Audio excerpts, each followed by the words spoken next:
Welcome to the CE Pro podcast. I'm Executive Editor Arlen Schweiger. The annual Consumer Electronics Show, better known as CES, was held a few weeks ago and it did not disappoint. The pre-audit attendance of 115,000 made it the largest show since early 2020. While most of the event is not targeted at the custom channel, there were some interesting exhibits that bode well for the future. CE Pro editor Jason Knott spoke with CEDIA Vice President Giles Sutton about what they saw in Las Vegas and what it means for integrators in this week's podcast episode.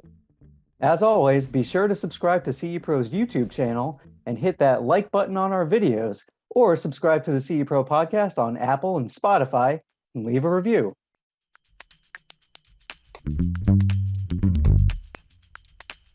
So the annual Consumer Electronics Show 2023 was recently held in Las Vegas, and there were so many highlights to talk about. With me to talk about this today is Giles Sutton, Senior Vice President of Product and Business Development at CEDIA. Hey, Giles. Hey, Jason. How are you doing? I'm doing well. Thanks for joining me. I know we're both road weary from being at the show. But let me just kind of start out with what were your general impressions from being at CES? Well, you're right. We're definitely roadworthy. That's the word to use, the expression to use, because I definitely got my steps in for sure. It was well, from my main impression was that it felt like a pre-pandemic, trade show again. The amount of people there, I think they were saying over 100,000 people there. It was incredibly busy. It was back to, that pre-pandemic level that we've seen.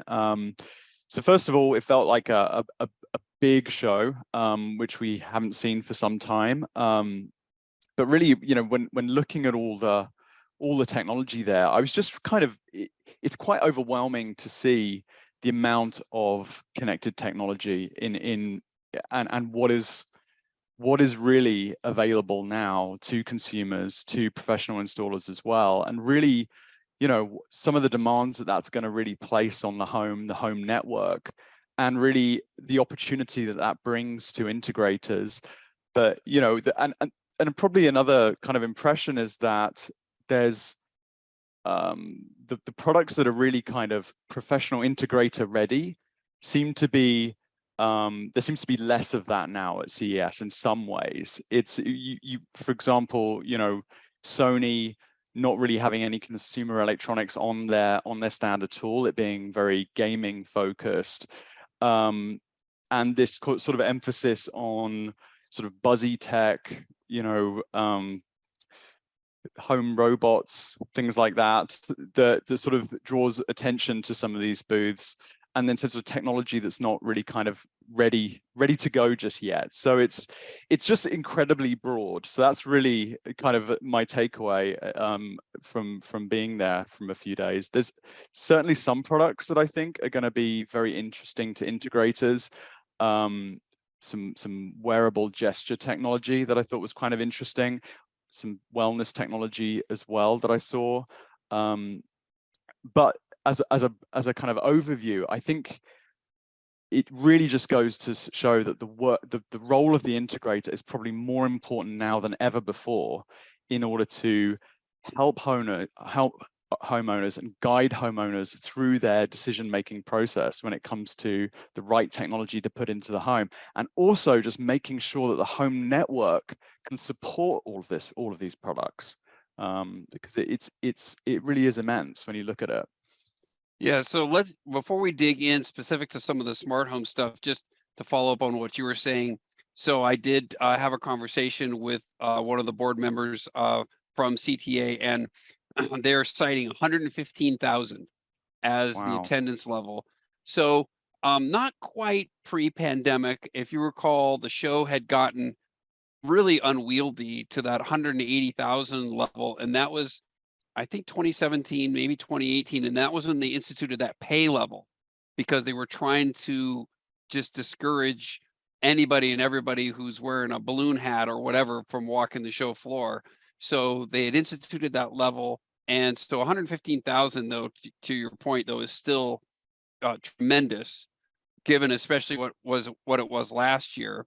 last year was the debut of the new West Hall at Las Vegas Convention Center, which is really spectacular. A lot of natural light and really just has a different kind of vibe than the Central Hall and the South Hall. The South Hall was completely closed this year, and then they did already book over 1 million square feet for the show for next year. Was also Wow. what I was told. So definitely successful from that standpoint. So one of the things you and I had talked about before we jump into the smart home, which I find interesting, and this was, I think, completely verified by an announcement that I heard Gary Shapiro, the president and CEO of CTA, say that CES is now officially the largest automotive show in the world.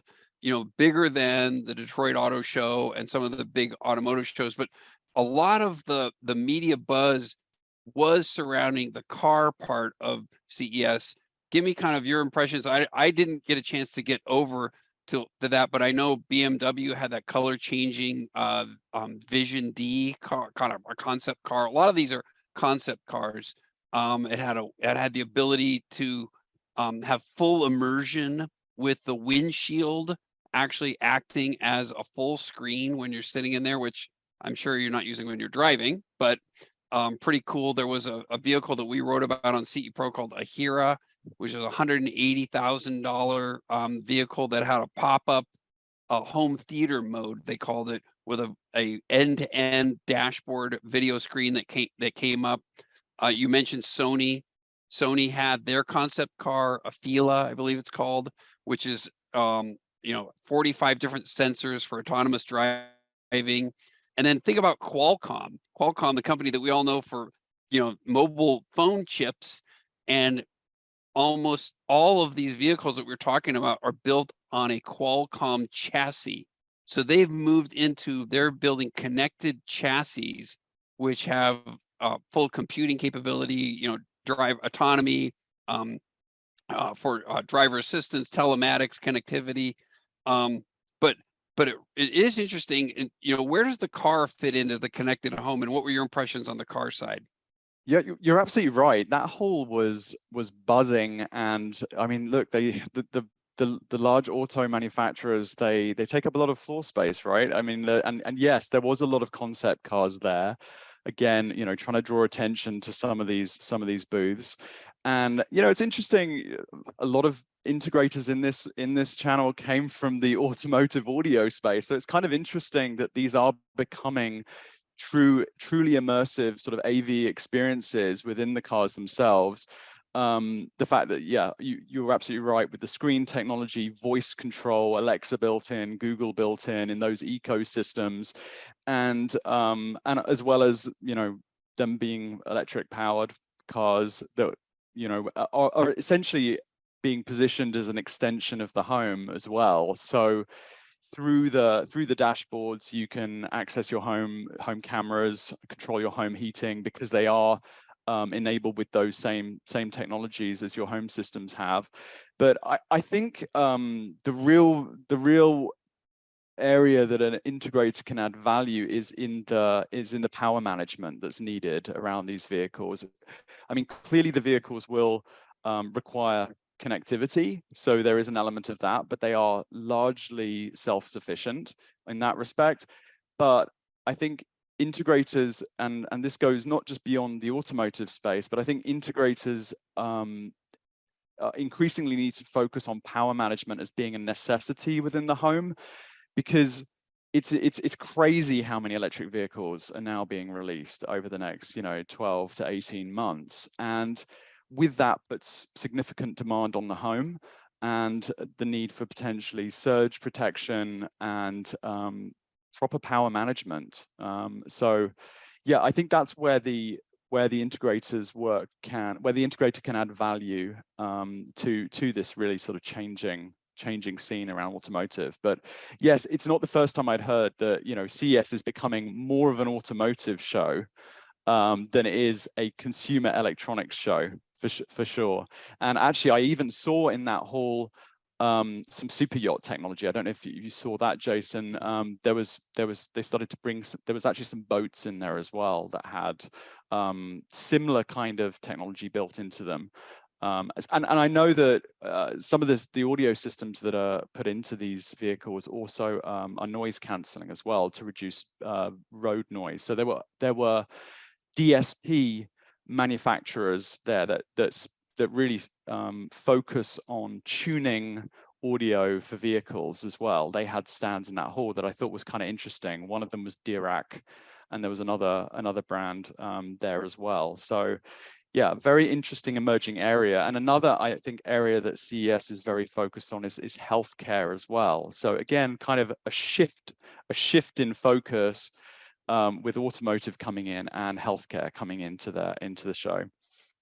Yeah, it's interesting. Just a quick sidelight, one of the buzzes, and in fact, it was one of the keynoters was from John Deere, and John Deere had I don't even know what you want to call the machine, but it was a $28 million machine for farming that can identify a weed versus a plant that they want to be growing in the field, and then subsequently automatically through the sensor technology and the camera technology either spray a weed killer or a nutrient mineral to the right plant and a weed killer to the wrong plant.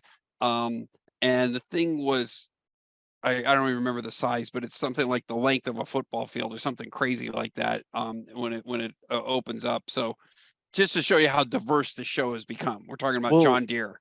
Again, yeah, absolutely, and yeah, they've had a huge presence there for a few years. But the agri-tech, another growing industry, farm tech, another way it's called, very much dependent on rollout of the 5G network, really, to be able to operate these machines with precision. But yeah, absolutely, another example of the diversification. It's really remarkable. Yeah. So to your point, it was a good segue there to talk about the energy part of the cars to the smart home. One of the highlights that I saw over in the smart home side, which was in the Venetian, was Schneider Electric as an example. So Schneider was there with an EV charging station, intelligent electrical panel that monitors the home, not just at the circuit level, but not also at the smart outlet level, but then also by the ability to identify the electronic signature of a device, whether it's a hairdryer or whatever it might be. So 3 different levels at which you could monitor the energy usage in the home, and then through a really snappy app, I thought, it not only you could program it to actually take automated actions based upon what the energy usage was going to be, but then it also did kind of that Prius thing where it's like you're saving how many things in a landfill, so it was giving you a little bit of an equation versus just you're saving blank kilowatts. So that was kind of a cool thing, and we've seen some of that at CEDIA Expo. Savant was at CEDIA Expo with an EV charging station mixed in with their Savant Power intelligent breaker system. So I definitely see, to your point, energy becoming part of the equation there in the smart home. Well, you mentioned a couple of interesting points there for sure. I think what comes with monitoring, and we see this as well with some of the other, what I saw on some of the other booths in that area, in the Kohler and the Moen booth, where you're looking at water monitoring as well, and also some of the other areas like on the Bosch stand is really kind of mass sensorization, leading to AI, essentially, which is probably the sort of the next frontier in terms of smart home technology. I would say it's as we know, home automation is a very popular phrase, but AI is truly where you're starting to monitor behavior, monitor things that are happening within the home, irregularities, and then taking action. So I think that is probably a large trend that I see across the show as well. So it's sensorization, monitoring, leading to automatically changing things within the home, whether it's managing power, attenuating devices, or sending alerts and things like that from a security perspective. Yeah, and you hit a good point there with Kohler and Moen, for example, with the smart water network. And you and I have had this discussion previously of it's fascinating to see companies like that debuting these water technologies at CES, not necessarily at KBIS, or the kitchen and bath industry show, which is coming up in just a few weeks, actually. So, to what it tells me is that they see this as a technology element, and that even feeds even more so into the wheelhouse of integrators, because we don't think that plumbers are going to connect $11,000 connected toilets and those sorts of things. And that's why you're seeing Kohler and Moen and these companies interested in the custom electronics channel. CEDIA has its Propel program targeted exactly for companies that have perhaps been a little bit frustrated with their traditional channels, and they know they can go through the custom installation channel. Absolutely. I mean, these are highly sophisticated products. I mean, on the Moen side, you have their smart sprinkler system, which going back on the sensorization point that I made, it monitors the ground, the moisture within the ground, and then determines the amount of water. So it goes beyond, just having a timed sprinkler system. But that is a connected product that requires configuration. Kohler as well, they on their stand had not just sort of a power management, a home power generator, power management system, and the water detection, but they also have these extremely sophisticated showers, home spas, and baths as well that they were showing. But yeah, they view themselves and they view these products as technical, connected products that fall within the connected home, more so than a plumbed-in product. And the sort of control panels that these have are need to be thought about during the design phase. They're not something that can be thought about later, and they need a technical workforce to be able to install them, which is why we have the Kohler program, which means that CEDIA integrators can get access to these products at trade pricing, but also partner with the local Kohler Experience Center and receive leads from design professionals through those centers. So I think there's tremendous opportunity there, and there's, quite frankly, no other workforce that's really capable of handling this. And I think that's why when I see so many products here, I think that's where the opportunity really lies for the integrator, is being that necessary expert that guides homeowners through their technology decision-making process.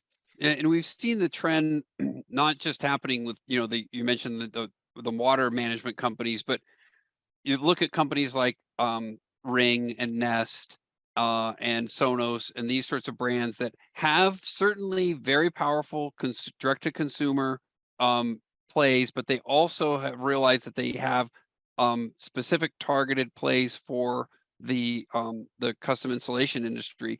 Ring had a really nice booth. I got to tour in depth. They had, again, an automotive camera that was really cool. They were re-showcasing their peephole camera.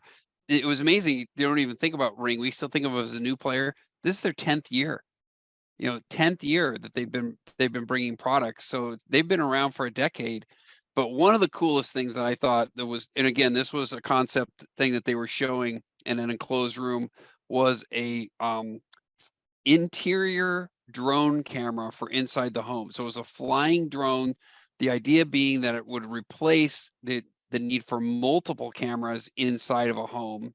And you program it just like it would be a Roomba. It memorizes the home and flies around and checks on the dog or checks on whatever things that you want to check. And it was kind of a cool thing. And they don't expect it to be out for quite a while, but it was, again, kind of a highlight of their booth on the Ring side. So let me turn to the traditional bread and butter here, the AV side. You mentioned Sony, and it was, I think, interesting that their booth did not have any TVs or projectors. It was their concept car, their personal satellite program, and then gaming. LG obviously had a very impressive giant digital wave with 100 and almost 200 TVs, curved TVs, and then Samsung had a vibrant booth, but both Samsung and LG, they're AV companies, but if you were in their booths, it was all about connected home. Absolutely. I mean, it was all LG had some very nice screens, I have to say, that have a design, certainly a design appeal. That they had one TV that was leaning, that was like a slab that was leaning against a wall. They had another one that was kind of like an easel. It's sort of with a little pivot stand that looked really nice. But absolutely, that was a small part of a larger kind of story that they were trying to tell, where you had their connected appliances, you had you could like gadgets that could help you grow plants within the home as well. And actually, I saw that on quite a few booths, which is quite interesting. There was a lot more plant growing technology, which I thought was kind of interesting. But yeah, the Sony was all about content creation for their PlayStation. It was it's very interesting that this is a smaller piece now. The core kind of AV is a much smaller piece of that larger brand story that they're trying to tell. And yeah, it's been in past years, it's been out trying to outgun the other with screen technology. That's always been what the big thing. It's always been, whether it's a transparent screen, whether it's the thinnest screen, whether it's a bendable screen or fold up screen. Not so much this year. It's definitely more about showing the breadth of product offering across the home, all the different areas that they have products available for, and that includes the connected appliance space as well. So that's definitely a shift that I've seen this year. So let's talk a little bit about the audio side. You know, in years past, there was a very vibrant multi-floor experience in the Venetian Towers with a lot of listening rooms, high performance audio, and that has just diminished year after year. And in fact, this year I only was up there for a handful of demos. Victrola was up there with its new Sonos connected turntable. But the highlight for me from an audio standpoint was I did get over to the Virgin Hotel, where Harman had its what they call Harman Explore.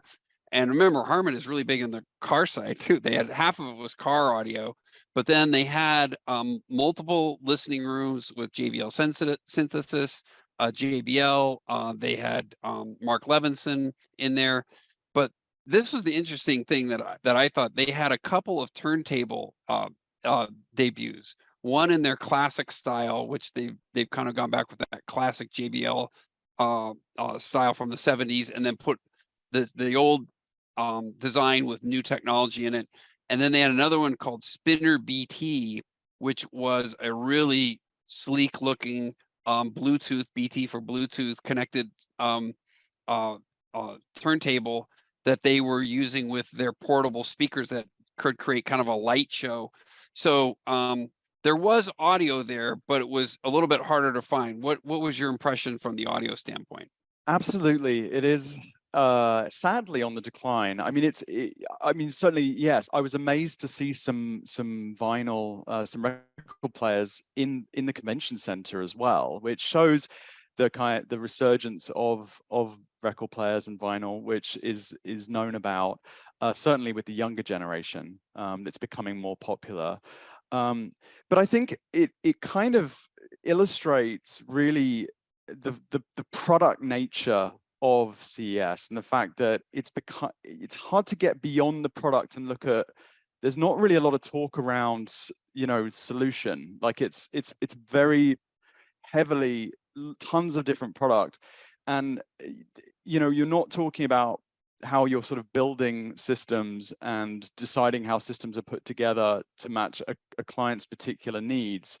It's sad to see the demise perhaps of audio, because it's not what we're seeing from a trend on CEDIA's standpoint, that post pandemic there's a lot more attention to entertaining at home, entertainment spaces. We've spoken about this, Jason, outdoor entertaining, outdoor audio, all of those things that our research showed is on the increase.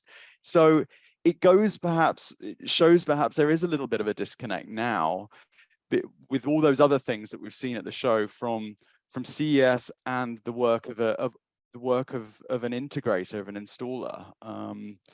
It's just it's just shifting somewhat on that side of things. Yeah. All right. One last area quickly before we jump into just my concluding question, which is I do want to give a quick shout out to some of the companies that were awarded as the CTA Smart Home Division's Mark of Excellence Awards. Snap One won a couple of products, Nice North America, Lenbrook, DMF Lighting, SVS, Repure on the wellness side. LG had that 97-inch wireless TV. So that was going to be interesting. No wires connected to the TV. So that'll be interesting to see where that heads. SureCall, Legrand, Hunter Douglas, Alarm.com, and Moen were some of the winners. But my final question to you is CES still worth for an integrator to attend? What is your if an integrator asks you that, and you bump into them somewhere, gee, should I go? Is there something I should be looking for? Is it just to be aware of what the DIY level products are so they can talk intelligently to customers, or is it not worth it? What is your opinion? Well, Jason, I went to CES when I was an integrator years ago, and I used to find value in going, even though at that point it was still starting to move away. There was still the audio. You had a lot of the audio rooms in the Venetian, but I found it useful really from when talking to potential customers to really be able to reference going to the show and being, immediately sort of seen as someone that has sort of credibility, in what you're talking about. You know the trends that are coming. But really, I think if anything, CES this year shows that CEDIA Expo really is the show now for this channel. I think there is still value in CES to really understand some of the things that installers may need to integrate with in the future. But I think some of these products are just not ready for market. Some of them, I saw some, I did see some great products that I think have massive potential in our channel. But the distributors within our channel are there. A lot of the manufacturers rep firms are there. These are a lot of the kind of the filters, the companies that sort of look at the products, that filter them and get them ready for the market, make sure that there is a margin that integrators can make on them, that they have been vetted before they find their way into people's homes. So there's a lot of that going on, but I feel that some of these products are so early stage that it's not really a value to the integrator. And as we've seen, some of the larger brands that our integrators work with are now shifting more towards content creation and gaming. So I think there's probably less value than there has been before, but there is still some value. I just think integrators really do want to see products that are ready to be installed, that have APIs, that can install with control systems that they already work with. Integrators don't like experimenting with their customers, which I think is absolutely right. You don't do R&D with your customers. So that really shows why there is the value in the CEDIA Expo show, where those products are already ready to go. And I think that's the show for integrators right now. And I have to say, at CES I didn't really bump into that many integrators, whereas in previous years I have. I don't know whether you saw more, Jason, but I saw a lot more of the manufacturers, the distributors, and the manufacturers reps there than I did integrators. So I think maybe it's just naturally they're sort of stepping back from it.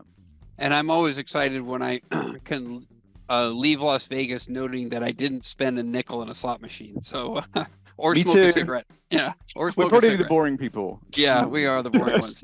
All right. Giles Sutton, Senior Vice President of Product and Business Development at CEDIA. Thanks for joining CE Pro today. Pleasure. Thank you, Jason. It's great to be here.